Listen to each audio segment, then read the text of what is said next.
Welcome to the HR Chat Show, one of the world's most downloaded and shared podcasts designed for HR pros, talent execs, tech enthusiasts, and business leaders. For hundreds more episodes and what's new in the world of work, subscribe to the show, follow us on social media, and visit HRgazette.com. Welcome to another episode of the HR Chat Show. Hello, this is your host today, Bill Banham, and in this episode, we're going to consider the qualities that separate the best HR pros from the pack and why HR leaders should seek mentors from outside of the HR profession. We also consider ways that AI is impacting the HR function. My guest today is David Hanrahan, Chief People Officer over at Flair. David's experience is a goldmine of practical knowledge, having served as HR manager at Universal Pictures, and then moving on to roles such as Director of HR at Electronic Arts and Twitter, VP of People at Zendesk, VP of People and Places at Niantic, and Chief Human Resource Officer over at Eventbrite. I hope you enjoy this conversation that I had with David. David, it's my pleasure to welcome you to the HR Chat Show today. Thank you very much for joining me. Thank you for having me. So, beyond my reintroduction just a moment ago, why don't you take a minute or two and tell our listeners all about yourself? Great. Well, yeah, I'm David Hanrahan. I'm a Chief People Officer at a startup called Flair. It's a legal tech startup, about 260 employees.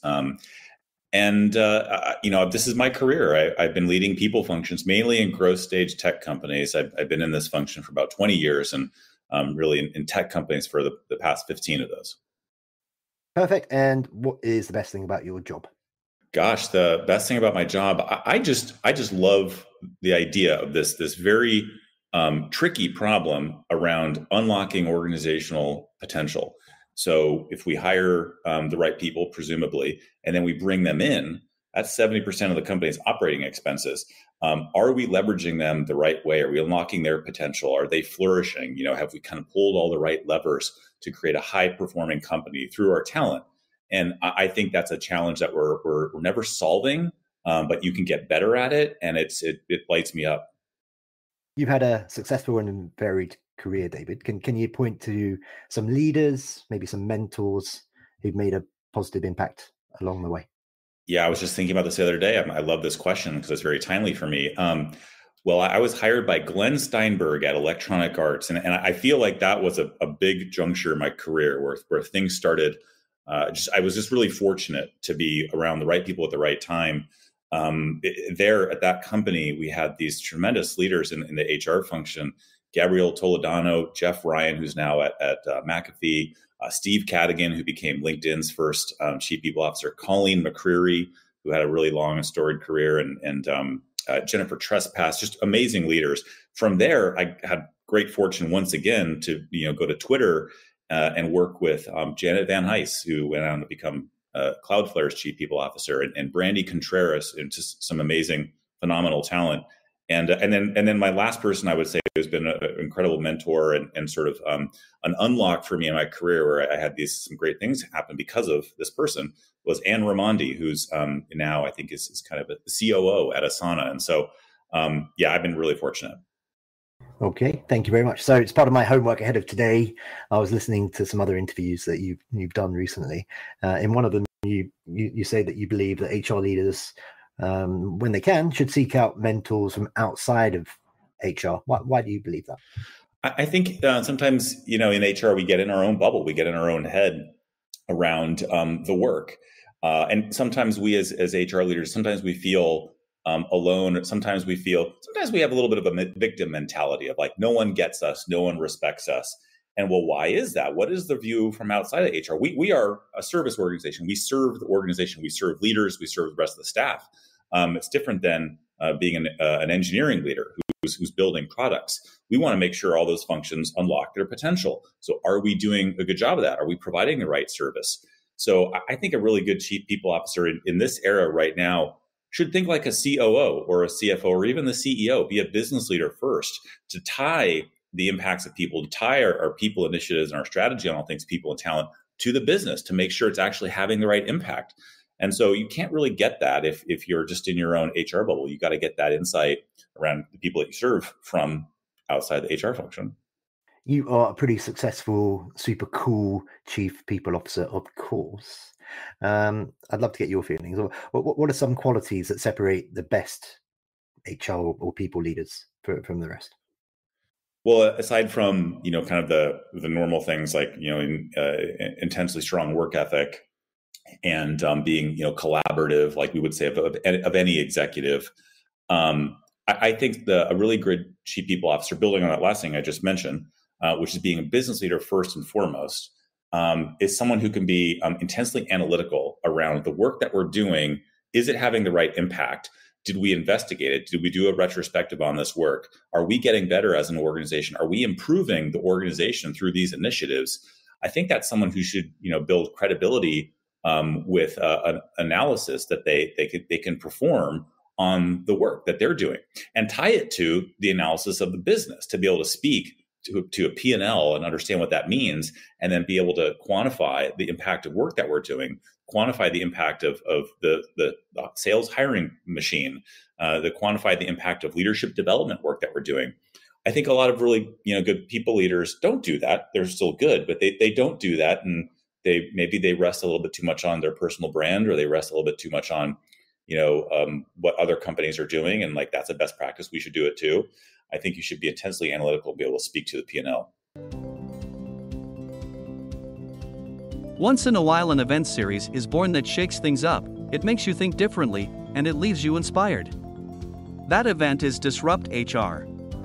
The format is 14 speakers, 5 minutes each, and slides rotate every 15 seconds. If you're an HR professional, a CEO, a technologist, or a community leader and you've got something to say about talent, culture, or technology, Disrupt is the place. It's coming soon to a city near you.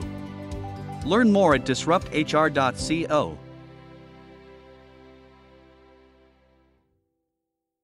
So a bit of a follow-up to that then is, how can HR leaders help create a culture based on high performance? Is part of your answer there, it all comes from the data? It comes from the data, and here's what I'd say.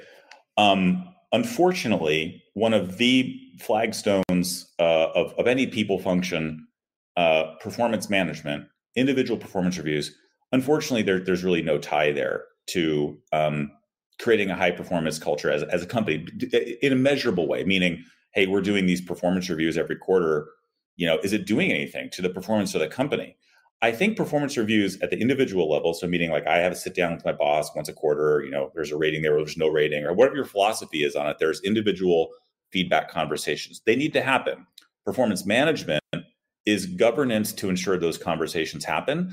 And we can measure those in terms of clarity at the individual level. Are you more clear on what's expected of you? Are you more clear on where you stand? Can we use that to make sure we're rewarding the right people and promoting the right people? Yes, there's value there. But are we a stronger sales team now because of this? Are we a stronger engineering team? And so I think HR leaders in addressing that question need to think about it at the team level. So, simply, and I'll stop here, is team performance reviews. And what is the leadership team's perspective in a multi-directional format of each other's functions? And because we work together, engineering works with sales, marketing works with the supply team, finance and the HR team work together. We should have a view on functional performance as a leadership team. And I think a lot of HR leaders don't go there. And I think it's a big opportunity for us. Okay. So again, it's a bit of a continuation. You recently spoke at an HR and AI summit with David Hanrahan and Stephen Herter.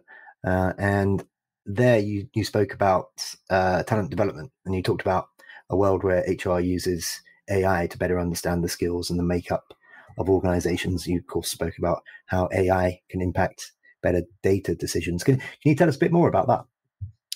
Yeah, well, I think right now it's the hot topic. If you were to look at where AI is unfolding in the HR tech stack right now, the vast majority of it is recruiting. Dane Van Rossum published some research to show, like in terms of traffic and popularity, where are the top 40 most popular AI HR tools right now? And recruiting is the biggest one.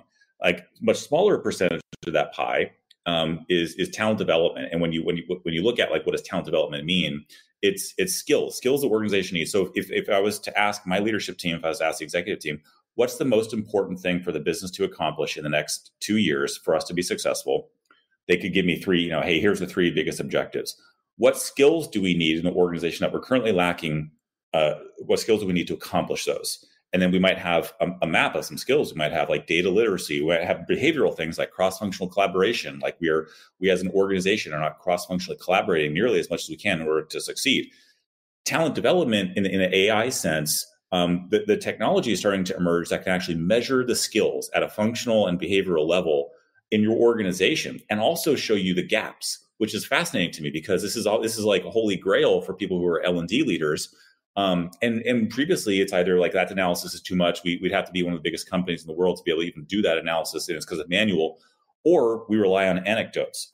Now with companies, that are in that list from Dame, starting to be able to actually analyze skill level of your organization, which is a gold mine for us in terms of like being able to impact the company's performance, be able to show, hey, we have a machine learning deficit, or we have a big cross-functional collaboration deficit between these two teams. And here's what we're going to do, the levers to pull to get there, which is more about, personalized learning. Fidello Inc. is a consulting firm specializing in improving human performance, and we're proud to support the HRchat podcast. We help identify strategic competencies and behaviors that drive results. Our team offers an HR web software to manage systems, reports, and data for HR people that need the best insights to make the right decisions and achieve better results. Learn more at fidello.com. Awesome. You're not going to believe this, but we are already coming towards the end of this particular conversation. The HR chat episodes are not that long. Before we wrap up, though, how can folks connect with and learn more about you? Yeah, I'm on LinkedIn. Feel free to send me a connection request. That's where I share all my thoughts.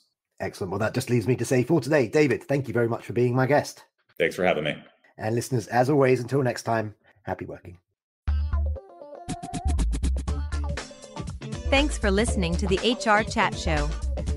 If you enjoyed this episode, why not subscribe and listen to some of the hundreds of episodes published by HR Gazette?